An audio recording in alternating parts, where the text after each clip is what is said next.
What is up, you guys? Hope you're having an awesome day. I'm your host, Ayman Hassan, and welcome back to another video. Now, I know this is not our usual setup. Please bear with us.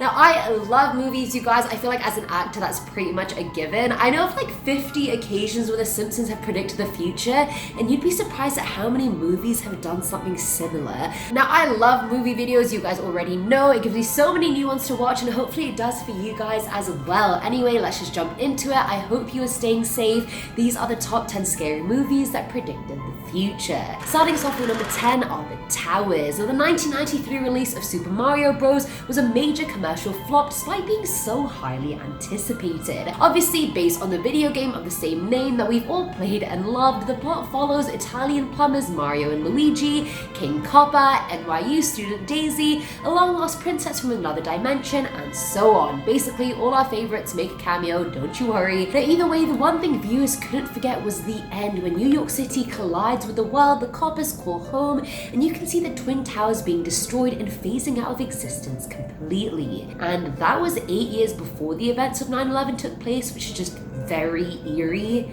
Ugh. Coming in at number 9 is Technology. Released back in 1996 and directed by Ben Stiller, The Cable Guy was a black comedy film starring Jim Carrey in the main role. Carrey plays cable guy Chip, who at the end of the film delivers a very weird speech. He says soon every American home will integrate their television, phone, and computer. You'll be able to visit the Louvre on one channel or watch female wrestling on another. There's no end to the possibilities. And honestly, he wasn't wrong at all. Chip's character successfully predicted modern integrated technology, and I'm talking streaming, smart TVs, online shopping, and even online gaming. You literally can skip to the Louvre on the Travel Channel and then watch Netflix. Like, he wasn't wrong. It was all true. At number 8, we have Online Dating. Directed by Nora Ephron and released back in 1998, You've Got Mail is a rom-com starring Meg Ryan and Tom Hanks. The plot essentially involves the two of them messaging each other on AOL using usernames, not knowing their business rivals, and engaging in the earliest form of online dating. Fun fact, I've never actually used AOL email messages at all. I don't even know what that is, but I saw it so much growing up. I just felt like I was part of it, you know what I mean? Either way, the archaic AOL messaging system seen in the movie was actually used as the beta version for our current dating apps. So you can thank this movie for propelling us into the world of Tinder and Bumble and OkCupid and so on. My thoughts and prayers go out to all those currently being played by a player right now. He ain't worth it, or she. None of them are worth it. Filling at number 7 slot are Invisible Cars. Released in 2002, Die Another Day was Pierce Brosnan's final portrayal of James Bond, and honestly, I do think he was the best one. It may be an unpopular opinion, but I do agree with myself. Maybe I'm biased though, since I watched all the Brosnan ones growing up with my dad. And, you know, father-daughter activity bonding. Either way, this movie was famous for many things, including Bond's invisible car, which was made possible by his car's cloaking technology, and of course, CGI. Real life may not be a movie, although man is, but various militaries around the world have been working on a version of invisibility for cars, and they call it active camouflage. Now, don't get me wrong, it's nowhere near as good as what we saw in the movie, but we're getting very close to a version that could cloak tanks, which is honestly a really scary thought, to be honest. Imagine going to war and not even being able to see the tanks that are attacking you. Now, at number 6 is reality TV. Okay, you're lying if you say you've never once watched Keeping Up with the Kardashians just for pure brain-dead entertainment. I know they're not the most ideal role models, but that entertaining. How is a family that dramatic? I don't even know. Either way, 1998 hit The Truman Show starring Jim Carrey was the reason society low-key became obsessed with reality TV. It turned into a voyeuristic show geared only around people living their daily lives, which is what Truman Burbank's life is unbeknownst to him. People on shows like The Bachelor and Big Brother are literally scrutinized 24/7 by the public. Obviously, reality TV hasn't got to the point of like world manipulation of what we see in the movie, but I mean, it's pretty damn accurate, except of course reality TV is consensual and people know they're being filmed, unlike the film and Jim Carrey's character. Coming in at number 5 are Smartwatches. Released in 1990 and directed by Warren Beatty, Dick Tracy was an American crime film based off the comic strip of the same name. And I'm not going to spoil the plot for anyone that hasn't seen it, but let's just say the movie definitely didn't do as well as they thought they would.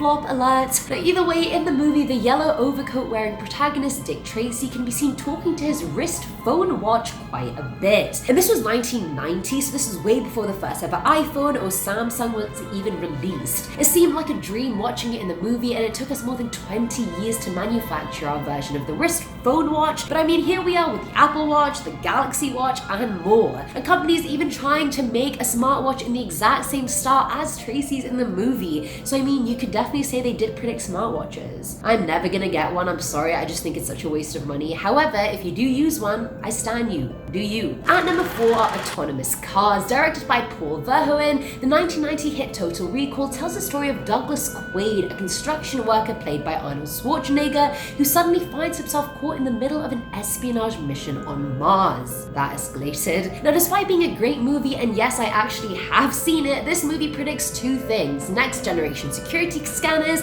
and self-driving cars. All the Johnny Cab drivers are essentially Google's self-driving cars, except a lot more freaking creepy. And yes, we don't have these weird emotionless bots driving our cars, but I mean, I guess we do. I guess a car is an emotionless bot in its own right. Bot lives matter. Do they though? No. Filling on number 3 slot are Billboards. Directed by Ridley Scott and released in 1982, the sci-fi flick Blade Runner was way ahead of its time and inspired a remake that came out a few years ago starring Canadian heartthrob and sweetheart Ryan Gosling. The plot follows Harrison Ford as former policeman Rick Deckard, who's been tasked to kill bioengineered humanoids known as replicants. Now, just the way this movie was made is absolutely incredible. Those huge digital billboards were not a thing at all in the 80s. However, now they're covering every popular city hub, Times Square, Dundas Square, LA, Japan. Like, I can't walk outside for even 2 minutes without seeing a giant billboard. So I mean, job well done, Blade Runner, I'll give you that.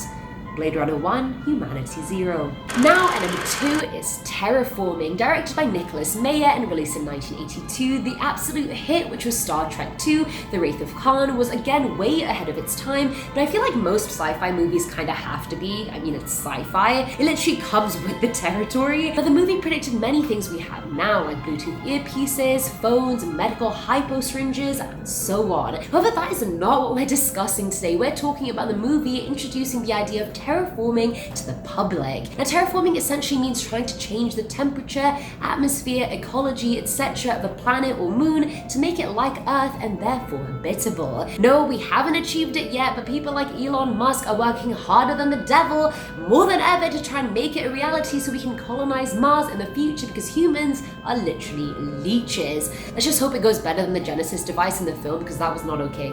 That did not go well for anyone. And finally, at number 1 are Resources. Directed by George Miller, the 1981 cult classic Mad Max 2 was a post-apocalyptic action film with Mel Gibson reprising his role once again. The movie follows a group of settlers trying to survive and defend themselves against a group of marauders. The world depicted is extremely dystopian. Everything has literally gone tits up, you guys. Earth becomes a wasteland because of conflict taking place globally, and the fact that the world has crippled its resources to the point of basically extinction. Bullets and gas are worth more than gold and diamonds now, and I mean, given the current state of the world, this could honestly happen. It's been nearly 40 years since this movie came out, and we really are bleeding the earth dry of all its resources and global conflict. Yeah, lest we forget that 2020 started off with everyone preparing for the possibility of World War III. Yeah, and that is it for today's video, guys. Honestly, movies that predict the future I bloody love, but I wonder which movies are coming out right now that are going to predict our future. Maybe Black Mirror, but that's more of a TV show, but